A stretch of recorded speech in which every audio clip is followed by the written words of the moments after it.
Сәлем достар, бүгін мен орамжапырақ қосылған бәліштер дайындаймын.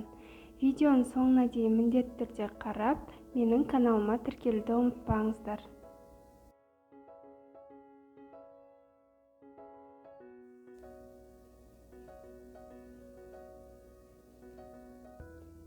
Ең алдымен қамырын жасап аламыз.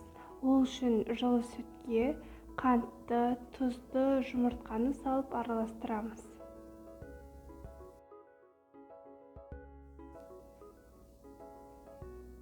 Содан соң ұнды, ашытқыны және бөлме температурасындағы сары майды салып қамыр илейміз.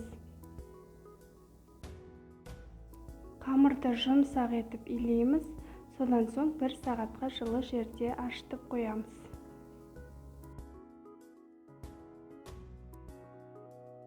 Қамырымыз ашып дайын болғанша салмасын дайындаймыз.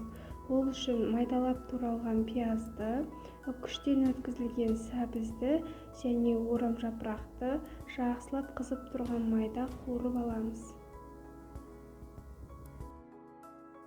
Және мен дәміне қарай қызыл және қара бұрыш, содан соң тұзды және аскөкті салдым.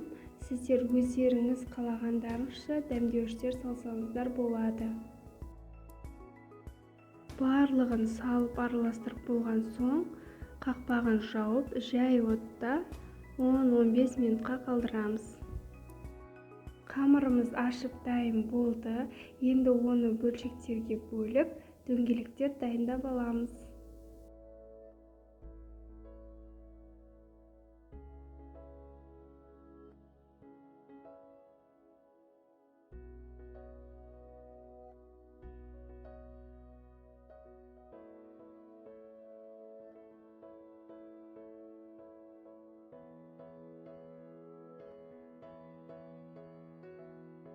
Содан соң оқтаумен жайып, тым жұқа етіп немесе қалың етіп жайып қажет емес, орташа етіп жайсаңыздар болады.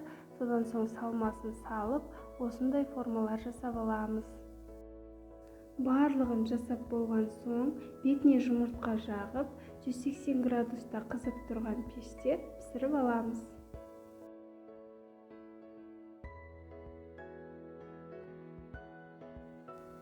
Мінекей достар, менің орамжапырақ қосылған бәліштерім пісіп шықты.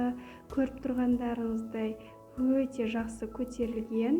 Оны міндетті түрде жасап көріңіздер. Тіпті қонақтар келгенде немесе күнделікті сұйық тамақ жасағанда жасап жіберсеңіздер, өте жақсы үйлеседі.